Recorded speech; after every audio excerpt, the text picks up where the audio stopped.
This week on Personally Speaking, we are delighted to welcome Vice President Mike Pence and his daughter, Charlotte Pence Bond. Please stay with us.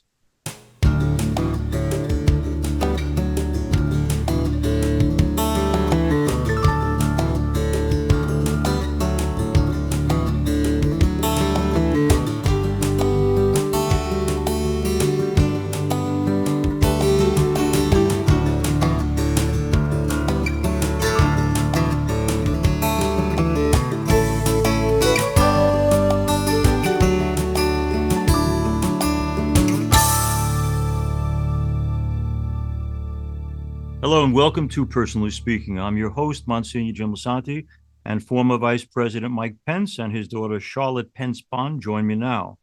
When Mike Pence was a young politician, reporters used to ask him, "Where do you see yourself in 5 or 10 years?" And without fail, the former vice president would reply, "Home for dinner." And he always let it be known that his priority was his family. The former vice president has written a new book with his daughter Charlotte Pence Bond called Go Home for Dinner. It's a practical guide to balancing the demands of life with the commitment to your family and how faith makes a family and family makes a life. Vice President Pence and his daughter Charlotte are here with us today to talk about putting faith and family first and why it's always important to get home in time for dinner. Joining me now, I'm so pleased to welcome to Personally Speaking Vice President Mike Pence and his daughter Charlotte Pence Bond. We are talking today with Charlotte and Mike Pence about a book that they've put out called Go Home for Dinner, and I can't wait to get into it. But first things first, a personal note. Mr. Vice President, I've been in a panic lately because I need something done, terrified of it, a pacemaker, and I'm told that you had one before me. We did. You did. Is it helpful? Shortly after we left office, I had had a long-term condition of an irregular heartbeat, and it got diagnosed just a few months after I left Washington, D.C. And I must tell you, it's the millions of Americans that have pacemakers, and I can attest to you, it's an extraordinary advance. And it's been a help. It's been a good help. It's for me it was an electrical issue in my heart that same here. Yeah. That it's called a bundle branch, actually. When I was nominated to be vice president, the diagnosis of my doctor, long-term diagnosis, was made public. But it never manifested until after I left office. I reached a point where the lower part of my heart was skipping a beat. Yes. About every other time. And I said, my heart hasn't skipped a beat since the day I met Karen Whitaker. So I like that. No, it's been a blessing. And we've gone forward unabated, stronger than ever before. Now let's talk a little bit about this book. My first question to you, Mr. Vice President, Go Home for Dinner. You have 3 wonderful children, but obviously you made a decision to do this particular book with Charlotte. How come Charlotte?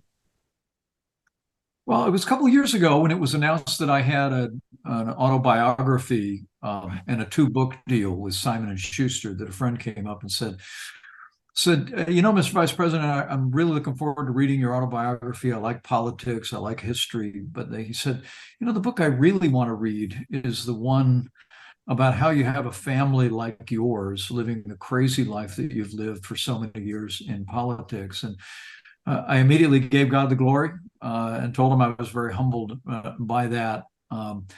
But that's where Go Home for Dinner was really born. And my daughter is actually a best-selling writer. She has a best-selling children's book under her belt. She's a professional journalist with the Daily Wire. And I had some hesitation, to be honest with you, because she was about 9 months pregnant around the time that we started work on this book. But I have to tell you, having the joy of having written this book about our family with my daughter, who lived so much of it as a child and as a young adult, is something I'll cherish the rest of my life. Charlotte, I know you are, first of all, congratulations, a recent mom with Etta, and you're married to Henry. When you look at Mike and Karen Pence and the role modeling they've done for you, what would you hope having watched the way they met in marriage work, you and Henry could bring into your own relationship? Yeah, that's a great question. I think my parents have just really supported one another, but also take as had sacrifices in Mhm. their, in their careers and in their professional lives for our family. And so I think doing that, and it's not always an easy, wrapped up bow, go home for dinner idea. That sounds nice, but that actually means making hard decisions in the moment. And I think that that's something that is hard to do. So I hope that we would be able to recognize, those moments when we needed to do them, and recognize, when you do need to just be mentally present, physically present with your family, and communicate that message that you want to be around them. I think that my parents showed that a lot. They did everything really together as well. I mean, my mom was always traveling with my dad on trips. It was always a we. I don't Mm-hmm. really think I heard them often talk about, my dad ran for office. It was always we ran for office. And Yes. so I think that is really important too, to try to do as much as possible. Charlotte, when I celebrate weddings, which I do most every weekend, to make it more insightful into their love, I ask every couple to write me an essay on why is this the person you think God intended for me? Do you have any idea or insight into why was Henry the one of all the people in the world you could have ended with? Why is Henry the one you chose? Oh, that's a good. I don't know if I haven't asked that.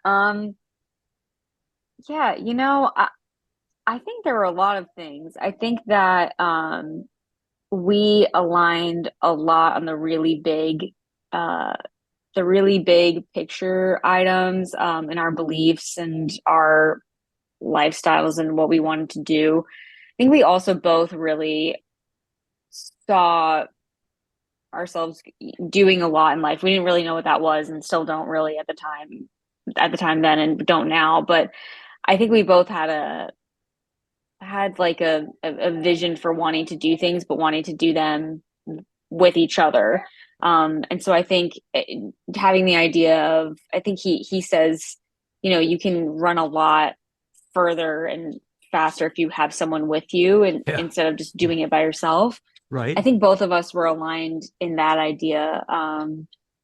Yeah, but I mean, I feel like I knew pretty quickly that I wanted to marry him. I know that's not true for everybody in their marriages, but I definitely knew pretty soon, that at least I was on board, and I was, um, wanted to see our life together. Mr. Vice President, it's a few years back, but you meet Karen, you fall in love. But what is there about this woman's character that makes you say yes to this is the one for me for life? Well, the title of my other book about when I met Karen is entitled "Beautiful Brunette with a Guitar." She was the personally speaking audience might appreciate knowing she was playing a guitar at mass Yes.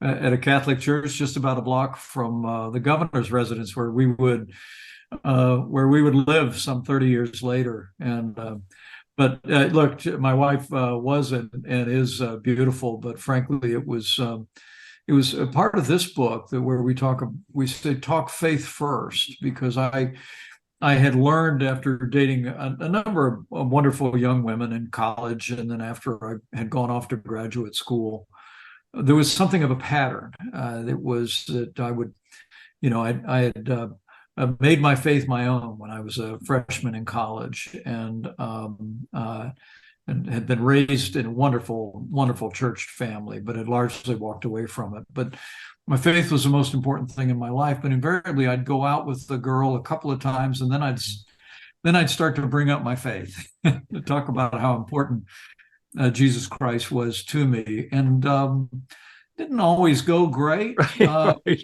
right. People were polite, but not, warm. So I came to the conclusion that the next time I met a girl that I was really interested in, I was going to talk faith first. Mm-hmm. And that's a chapter in our book now. Yeah. And what really drew me to her was not the fact that she was beautiful and valedictorian and a pilot and incredible a young woman, but it was the first time we sat down and talked about faith and building a family someday around our Christian faith. I was done, and I knew I'd found someone, kind of like my daughter just described, who wanted to go on that journey. You know, in our wedding at St. Christopher's in Speedway, Indiana, it was the verse we read was a cord of three strands is not easily broken, and we've tried, however imperfectly, to build a marriage on him. Yeah, we had on recently on the program Senator Josh Hawley, and I remember Father Dan Coughlin, who had been chaplain of the Congress, saying that in the Congress the greatest challenge he found was not political but personal, and that the temptations to people in public life were overwhelming, with so many people proverbially blowing smoke up your dress because they wanted closeness to you. Vice President, you've been congressman, you've been governor, you've been vice president. I have to believe that temptation is a constant. So what are the steps that you would say to Michael, your son, or to Audrey, or to Charlotte, or to anyone about how do you acknowledge that temptation is real and make steps to make sure that you can protect your spouse, your family, by the choices you make? Well, the senator's right. I mean, I say Washington D.C. is the world capital of the world capital of self-esteem and unintended consequences. So it's there's never any shortage of people that'll tell you what a great guy you are when they come to your office in Congress or come down to the White House.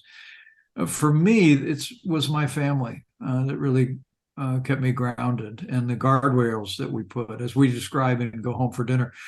We built levees around our family. I made my wife a promise when I went to Washington that I wouldn't dine alone with a woman. Was not my wife. That was not controversial when it came up in an interview in our first year in Congress, but more than a decade and a half later, when I was vice president, it became quite a subject of public debate. But we stood by it, and it was one of those guardrails that we think will serve the interest of our family. The other thing we did was, and Charlotte just said this, if you're going to put your faith in your family first, you're going to have to make decisions to give up on things. And in our case, one of the things was our children were very young. Charlotte was, I don't know, maybe about 8 years old when I was first elected to Congress in 2000. Her brother was 9, her sister was 7. We uprooted them from here in Indiana and moved them to suburban Washington, D.C. to keep our family close together, because I wanted to be home for dinner. I wanted to be as we write about that violin recital, I wanted to be able to be in a position where, as I recounted once, I was invited to one of my first meetings to meet with President Bush in the West Wing with other members of Congress. Happened to be the day of Charlotte's violin recital, and I skipped the White House and went to the violin recital. And but the ability to do that was only possible because we'd made the decision to uproot our family and to keep us close. And it came as we wrote in our other book. It was the late Barbara Bush who we first met when she was second lady of the United States. And my wife Karen said to her, you've got a wonderful family. The Bush family is, one of the great public families in America to this day.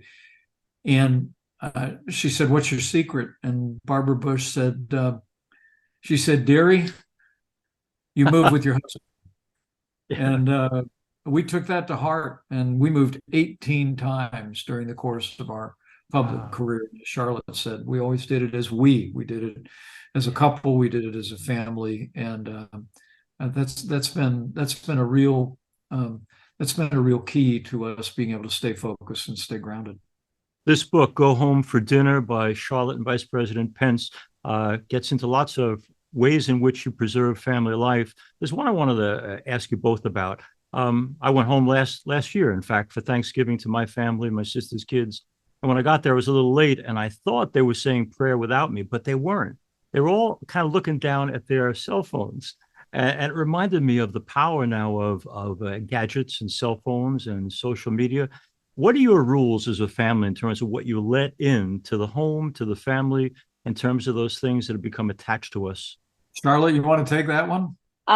We actually have a chapter in the book about that, and it's funny to me because it's called "When You're There, Be There," but the sentiment behind it is putting your phone in a dish at the front of your house. So you put the phone in the dish, and that's actually something that my parents did. My dad would do.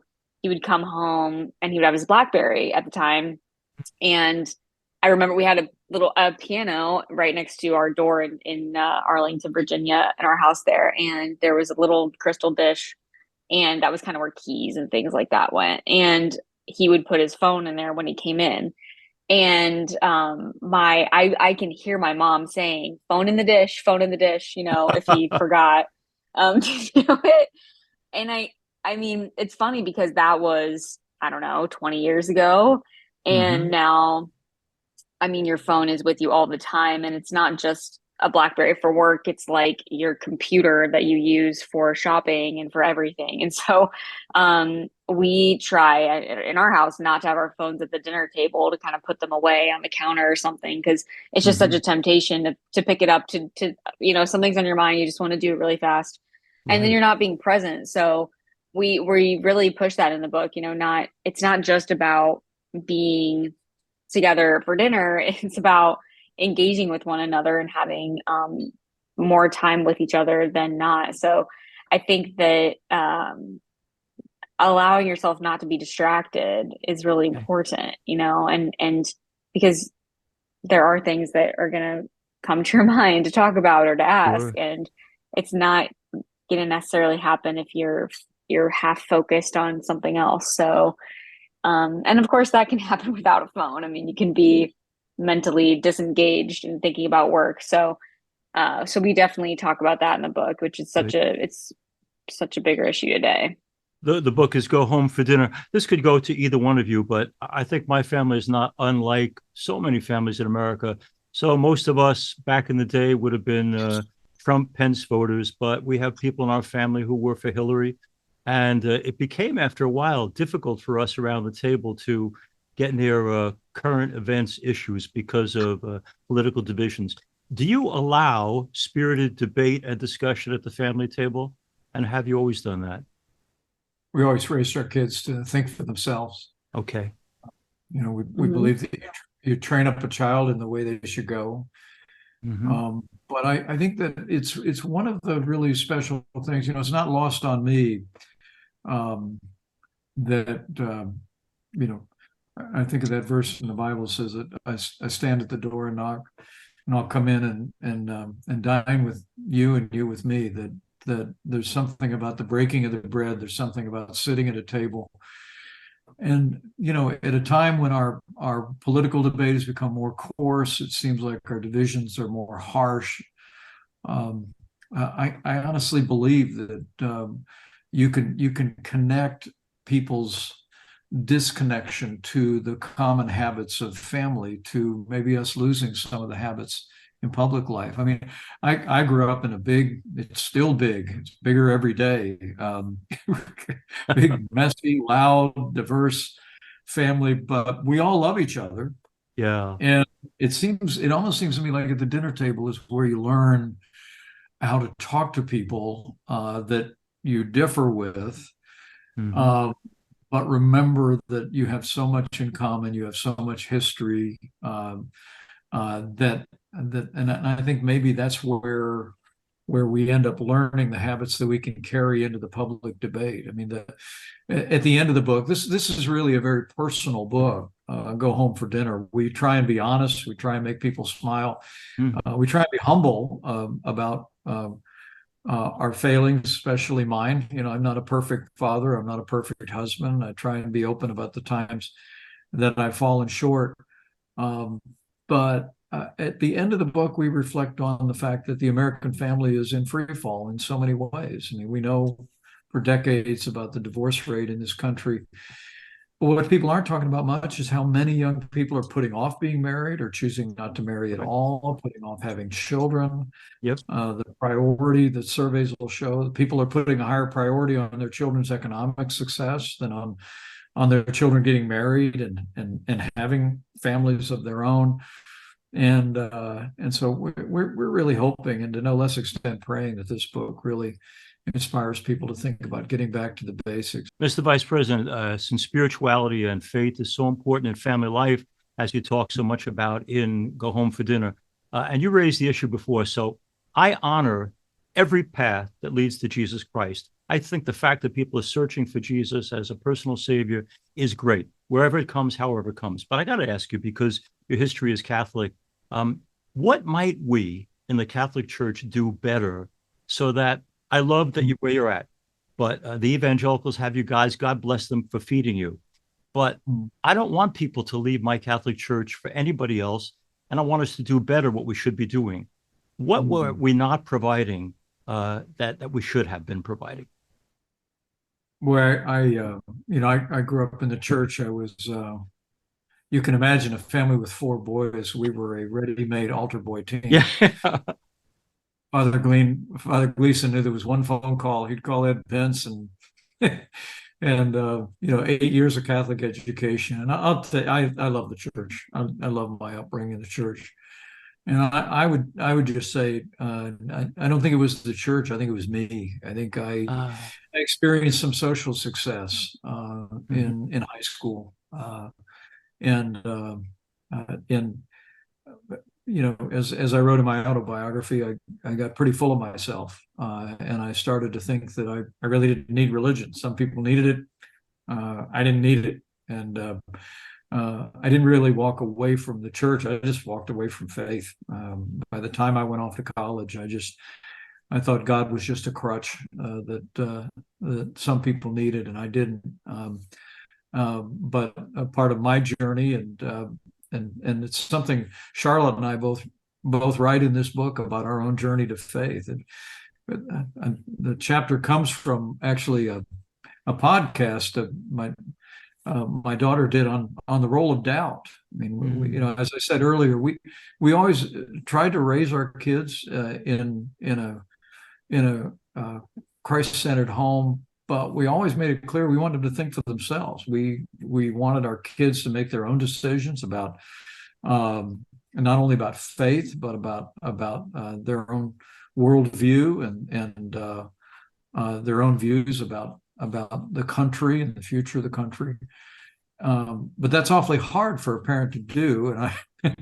But we tried to give people room, and Charlotte writes so compellingly about having been on our own journey, away from faith, but then coming to a personal decision to put her faith in Christ, much in the way that I did about her age. So it's a very tender question that you ask. I was just talking to my 90-year-old mother and told her if I was going to be down in Columbus this weekend, I'd go to Mass with her. I still love the liturgy, and but for me, it was a journey away from belief. That when I went off to college, I came under a different experience, a different conviction, but I cherish that Catholic foundation. I treasure your honesty too. My 102-year-old mom went home to God 6 months ago, and I think we're so lucky to have the moms we have. I promise this is my last question. I want our viewers and our listeners to get hold of Go Home for Dinner. But why I love you both is that there is a consistency of faithfulness, a loyalty, I'm not sure what else to call it, whether it's about being pro-life or being people who are unapologetically Christian, or saying, no, we can't desert our friends in Ukraine or Israel. This is who I am, like it or not. And I know the people in public life, so often the winds of change affect them, and they're not rooted in one particular set of values. And from what I've read about both of you, and certainly in this book, you guys know who you are and are unafraid to say, this is who I am, take it or leave it. I just want to know, for our listeners and viewers, where does the courage come from to say, this is who I am, I can't do something other than be who God made me to be? Well, for me, I can tell you it comes from faith and family. Okay. I told people that when I was in Congress, some days you'd have a pretty heady experience, a meeting at the White House, or maybe you're down on cable television, or maybe involved in a debate on the floor of the Congress. But I always said, at the end of the day, I was fortunate because I could drive out to suburban Washington, D.C., walk into a little brick house where there were 4 people that had no respect for me whatsoever. And after all day long, people say Congressman this, Congressman that, and other titles that I'd hold. It's really been my family and the way God has used my family that's kept us grounded. We just suspended our campaign for president just a few short weeks ago. And I'm a very competitive person. I'll tell you, it was a tough call to suspend the campaign, but we just had come to the conclusion after a lot of deliberation and prayer that it's just not my time. But when people asked me how I was doing after we suspended the campaign, I said, everything in my life that matters is great. I mean, my wife loves me. My kids are healthy. Yeah. They're all married to good people. I got 3 most beautiful granddaughters in the world. And everything else grows more dim, as the old hymn says, when we stay focused on the Lord, stay focused on the people that matter most. And I hope that's a little bit of what this book encourages people to do. I want to thank you both for being with us and Personally Speaking, and for being, as I said, consistent in believing and sharing who you are. And today, I don't know if you know this about yourselves, but you come across as supremely human, humble, real people who've struggled like all of our families. And I just thank you so much for your testimony, for your witness, and for sharing this book. You're right. It's not in any way anything but personal. It's your story told through the prism of faith and family. And at a time when people sometimes can be dismissive of faith and family as some kind of old-fashioned ideas that have no relevance to our time, you show us that it's more contemporary than ever to know your God and to be close to your family than now. So thank you both for Go Home for Dinner, and more importantly, for the lives you lead. I'm so grateful to you for being with us. Well, we're grateful to you. Thank you for your testimony, and thanks for having us on Personally Speaking, Bob. Thank you, my friends. Yeah, thanks so much. Thanks for being with us today. If you need to reach me for any reason, you can get me at personallyspeakingpodcast@gmail.com. You can probably listen to this program on SiriusXM, the Catholic channel, but you can also watch us on YouTube. Personally Speaking is also on Facebook at Personally Speaking with Monsignor Jim Lisante, and we're also now on Instagram at Personally Speaking Podcast. I'm privileged to serve as host and executive producer, Personally Speaking. Our producer is Lisa Jandovitz. Thanks so much for joining us. We'll be with you again next time on Personally Speaking.